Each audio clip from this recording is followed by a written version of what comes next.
MCQ school librarian in West Bengal question. What is the primary purpose of a current awareness services?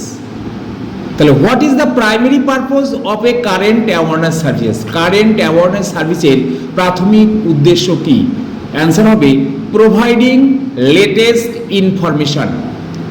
The acronym প্রোসকর্ভ was coined by, এই প্রোসকর্ভ কে প্রথম planning, organising, staffing, directing, coordinating, reporting and budgeting, এই যে এই প্রোসকর্ভ, এই অ্যাক্রোনিমটা কে প্রথম চিহ্নিত করেছিল? এটা হচ্ছে অ্যান্সার হবে লুথার গুলিক অ্যান্ড এল আরউইক।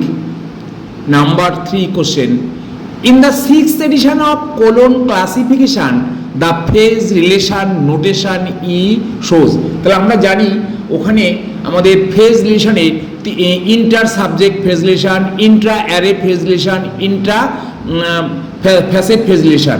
তাহলে এই যে এইখানে 5টা টুলস আছে, উপকরণ আছে, তার মধ্যে এখানে ই ডিনোট করা হয়েছে টুলস, টুল উপকরণের নোটেশন হচ্ছে ই, ছোট হাতের ই। অ্যান্সারটা হবে tool. Number 4, in a virtual reference service what technology is commonly used for real time communication between librarians and users? Users এবং লাইব্রেরিয়ানসদের মধ্যে যখন ভার্চুয়াল কোনো কমিউনিকেশন হবে এবং কোন টেকনোলজি ব্যবহার করে রিয়েল টাইম, হ্যাঁ, তাহলে অ্যাকচুয়াল টাইম এবং রিয়েল টাইম আমরা একটা জানি, তাহলে রিয়েল টাইমের কমিউনিকেশনের অ্যান্সারটা হবে ইমেল। আমরা ইউজারকে যদি তাৎক্ষণিক লাইব্রেরিতে কোনো কমিউনিকেট করতে চাই তাহলে ইমেলের মাধ্যমে আমরা লাইব্রেরিয়ান এবং ইউজারের মাধ্যমে কমিউনিকেট করা সম্ভব হয়, সেটা অ্যান্সার হবে ইমেল। নেক্সট প্রশ্ন, মনুপুত্র is primarily a database of, এই একটা ডেটাবেস, এটা কোন সাবজেক্টের? মেনলি হচ্ছে এটা লিগ্যাল ডেটাবেস বা লয়ের অ্যান্সার হবে লিগ্যাল বা ল। দ্য ইউনিভার্সিটিজ হ্যান্ডবুক ইন্ডিয়ার যে ইউনিভার্সিটি হ্যান্ডবুক, এগুলোকে কি বলা হয়? এগুলোকে বলা হয় directory, a directory. Answer a directory. Where is the institute for empowerment of persons with visual disabilities Divyangjan located?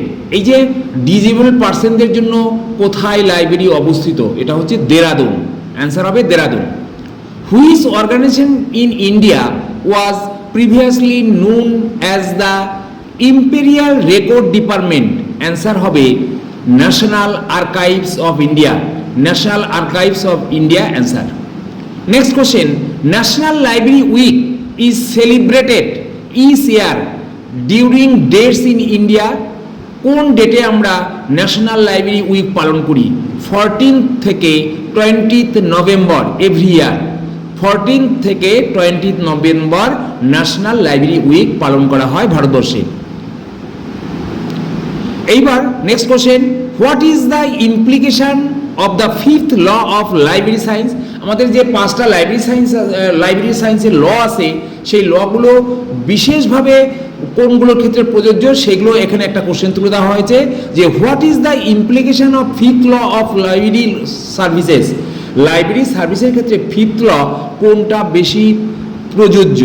আমরা এখানে বলতে পারলেই 5th ল হচ্ছে লাইব্রেরি যে গ্রোয়িং অর্গানিজম, তাহলে লাইব্রেরির গ্রোয়িং অর্গানিজম মানে লাইব্রেরির বোঝা বাড়ছে, রিডার, লাইব্রেরি মেটেরিয়ালস বা বুকস এবং লাইব্রেরি বিল্ডিং, এইভাবে পরপর লাইব্রেরি স্টাফ যে বাড়াতে হচ্ছে, এই বোঝাটা কমাতে গেলে উইডিং অফ ডকুমেন্ট, যে সমস্ত অ্যান্সার হবে উইডিং অফ ডকুমেন্ট। কেন উইডিং অফ ডকুমেন্ট? মানে বইগুলো যেগুলো অপ্রচলিত বা অব্যবহৃত বই থাকে সেগুলোকে একটু স্ট্যাক থেকে সাইড করে দিতে হবে, তাহলে যেগুলো প্রচলিত বুক সেগুলো ইজি অ্যাক্সেস করা যাবে। তাই 5th law implication for weeding out of document.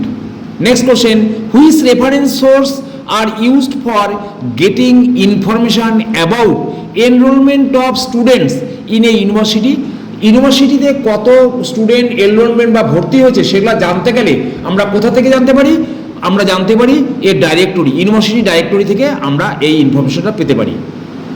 Last question, who founded Asiatic society Calcutta? Who founded Asiatic society Calcutta বা কলকাতা? এটা অ্যান্সার হবে Jonathan Duncan. Jonathan Duncan. Thank you student.